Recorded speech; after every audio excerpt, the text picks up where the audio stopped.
Ini dia apa kuburan ulama lah di tempat-tempat di sini. Ini tempat Tengku Cik Ditiro dulu juga. Kira-kira tempat-tempat kawasan dia lah kita bilang. Ya. Dan di situlah kita lihat dia asli di mana nih. Soalnya ada bersih, memang bersih. Bersih tempatnya asli. Bersih. Badannya men.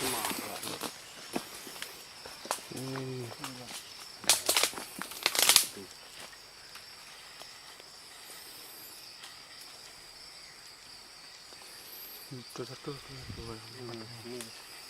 Ini kepala. Itu menurut cerita dikena sakit apa namanya di sini dulu, Pak? Tak jabruk dibilang. Ijabruk. Nah, tak jabruk kalau bahasa Aceh aku kain busuk tu. Tapi macam mana penyakit tu kita pun nggak lihat tu, macam mana kita apa benti-benti kata-kata tu nggak tahu juga kan. Ataupun entah mencret tu. Ijabruk namanya. Jabruk karena dulu kan nggak ada obat. Iya. Itulah. Inilah Nggak semua. ada dokter, masa makan apa betul sendiri di paha tu kayak betul kaki rumah tu. Iya. Yang contohnya di rumah Banasir di situ. Uang apa tuh uang Aceh tuh. Ya. Di ini daerah-daerah nih memang kampung masa-masa kerajaan dulu lah. Masa kejayaan apa Malahayati kayak itu masa Iskandar Muda. Jadi ditimbun apa? Disimpan. Oh, disimpan dalam tanah kayak gini, mana kita tahu disimpan ya. Kalau rezeki kita lah kalau dapat. Pernah ada yang dapat, Bang?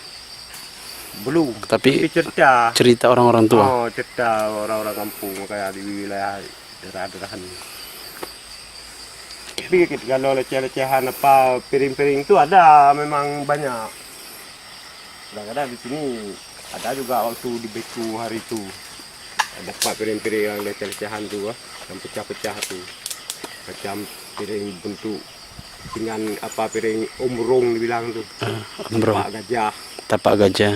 Oh, tapak gajah di bawah naik duk. Nah, sih ya. Kalau tapak gajah ada sana apa?